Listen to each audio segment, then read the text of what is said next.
from the intro, I will be doing a review on the Born to Run eyeshadow palette by Urban Decay. So I just kind of want to show you what the outside box looks like. So the outside of the palette is actually really cool. I'm not huge on extravagant packaging that has a lot of coloring, but this is pretty cute. It's pictures from like all over the world, and I'm a huge travel junkie, so this is really cute. And on the back is kind of the same concept. Inside you have this ridiculously huge mirror. And then you have the color. So this is the color selection here. You have 21 shades in here, so there's 3 rows of 7 shades. So you have matte, neutral, jeweled and metallic tones in here. Okay, so it looks like at least there are 5 wholly matte colors. So Still Shot, Riff, Hellride, Baja, and Punk look like they're going to be matte. The rest are either going to be neutral, or some kind of shimmers. So I do want to kind of swatch a couple colors. I do want to swatch Still Shot. They are interesting. They're not super creamy. They feel a little bit dry. But the pigmentation is alright. It's not like anything intense, and I did kind of swirl it inside. But like I said, swatches on the arm are very different than what it's going to look like on the face, so I'm not actually worried. I'm gonna swatch Baja. Pretty. Then I'm going to swatch Double Life, which is this. Yeah, see how much more pigmented, like sparkly shades are? And then I'll swatch something like Stranded. Same thing, very high pigmented. So the pigmentation generally should be there. I'm not actually worried. This is an Urban Decay palette. Although I have never really liked Urban Decay palettes. Like, I've never bought the Naked palettes because I just was never really truly impressed by them. So I'm interested to see what this is going to be like. So I will be doing an eye look on this. This is the first time that I'm playing with the palette, so this is a true first impression. I don't really worry about the color fading.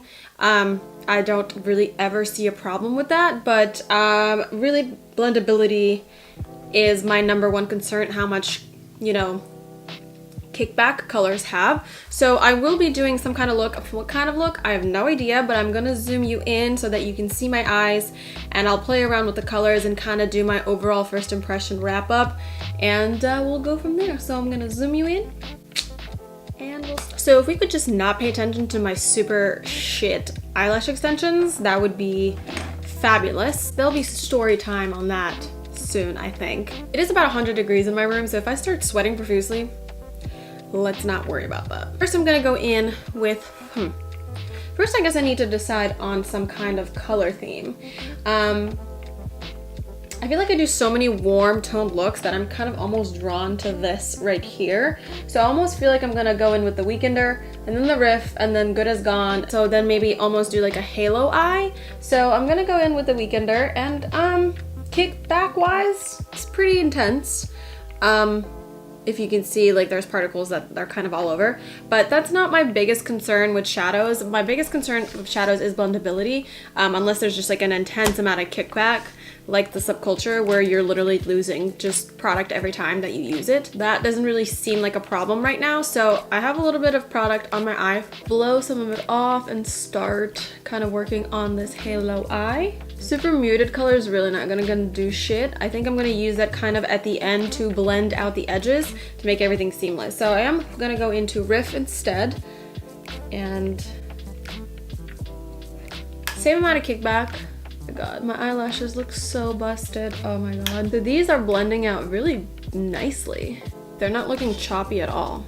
I guess maybe will put this literally right next to my face so I can see what is happening. Next, I'm going to go in with the color Good As Gone, and I am going to use a smaller blender brush. I'm going to be using something like the Sigma E25, and I'm just gonna dab it in this area. I will be cutting my crease with concealer, so I'm not entirely worried about going all over the lid. Just really want to make sure that the colors are blending out and not like muddying together too much. So I'm jumping into the big brush that I used before. This is the XO blender brush. I'm gonna try and kind of soften out these edges. And I am also going to jump into Punked with that other Sigma brush.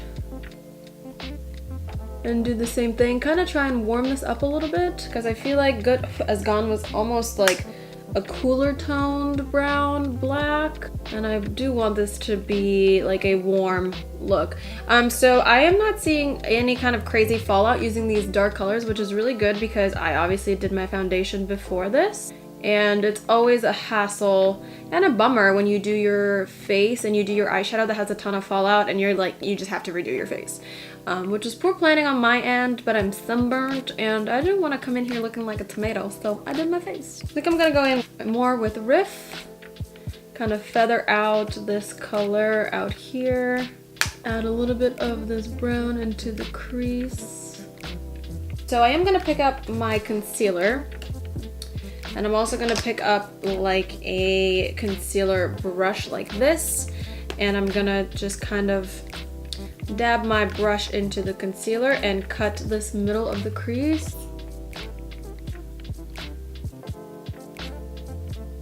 I need something way more defined than that bullshit. I'm gonna pick up something like this. This is the shader lid by Sigma E56.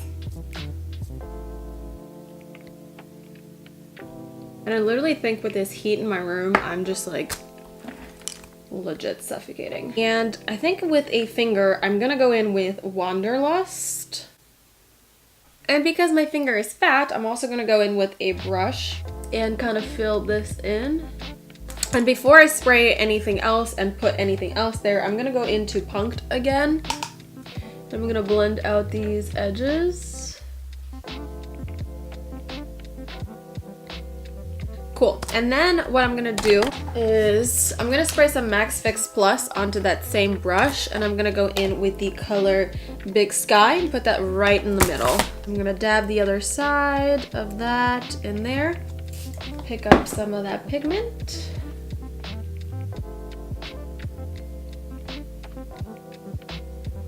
Transferred a little bit lighter, like a little bit more blue than I thought it would be. But that's totally fine. I think that layered really nicely, so I'm happy with that. Now I need to go do the underneath of my eye. For that, I'm totally repeating the process, so I'm gonna do Punked underneath as close as I can to my lash line. Halfway over. And then I'm gonna go in with this fluffy brush and I'm gonna dip into Riff and smoke this out, and then I'll probably reapply that dark color.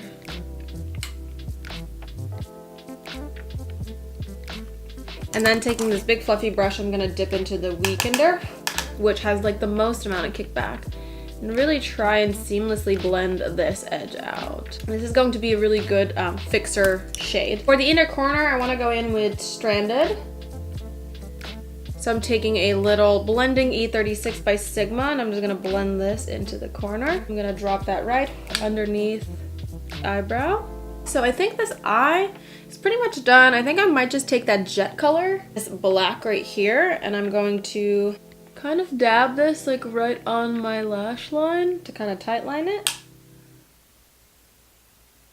Which I don't think this is a super black. It's I think it'll almost blend out to like a gray if you were to use that as a like a smoke out type of method. I am gonna pop some mascara on. I feel like the center of my eye is a little too like blue-green, so I am gonna jump into that shader brush like this, and I'm kind of just gonna wipe away whatever is left over, and I am gonna go into maybe Ignite and kind of tap that over this top and pray that this doesn't ruin it all. Can't say that that fixed anything. I need to blend it out more with more of that punk. And I'm also adding in a little bit of Smog, which is the color right next to it. And now I'm gonna need to reapply a little bit of that inner corner. I think this is about as done as this eye is gonna get, so I'm gonna go and kind of try and recreate something similar on this eye, and I will be back to review the palette. So I do want to add this Urban Decay Mildew 24 On Glide pencil liner into my water rim, because I never really do green eye looks, and I feel like that's just gonna kind of tie everything together. So I guess this is really it. This is the look that I'm going to be sticking with. And I really have to say that I am thoroughly impressed. I will want to kind of play around more with this, but as of right now, like, I think the eyeshadows blended out really easily. They're very pigmented. They're very beautiful. I do like the arrangement of the shadows, although it's not very springy to me or like summery, but it is a very beautiful palette nonetheless. Is it anything absolutely crazily unique? No. And I also do think that I pretty much have palettes that look like this. Am I looking for it right now? Yes. The first thing that I thought of when I saw this palette was this Dare to Create 39A by Morphe. So like if you look at this and then you look at this, like, I think it very highly resembles that. And that Dare to Create palette is a limited edition, so you can't get it. I'm not sure if this is a limited edition or not. I will be checking it and listing down below whether this is a limited edition or not. And the reason why I bought this, even though I have something similar, is because I wanted to get something that like inspires me to create. And this retails for $49. I can't say that the Morphe one was a lot less, but obviously has more colors, but pigmentation's good. The price is not entirely anything crazy because it is Urban Decay. It's a really good brand. The pigmentation is good, the price is good, the brand is good, the packaging is cool. It blends very nicely. I was able to be inspired by it, so it has all the things that I would want to check off in a palette. So I'm very, very happy with it. If you're thinking about picking it up, I would say pick it up. It should still be in stock. It's not going to be limited to just Ulta. You can also buy this at Sephora and at urbandecay.com, obviously. This will be in store on June 24th, which is a day from today. So yeah, that is all that I have to say. I hope you enjoyed this look. Thank you so much for watching, and I'll see you in the next one.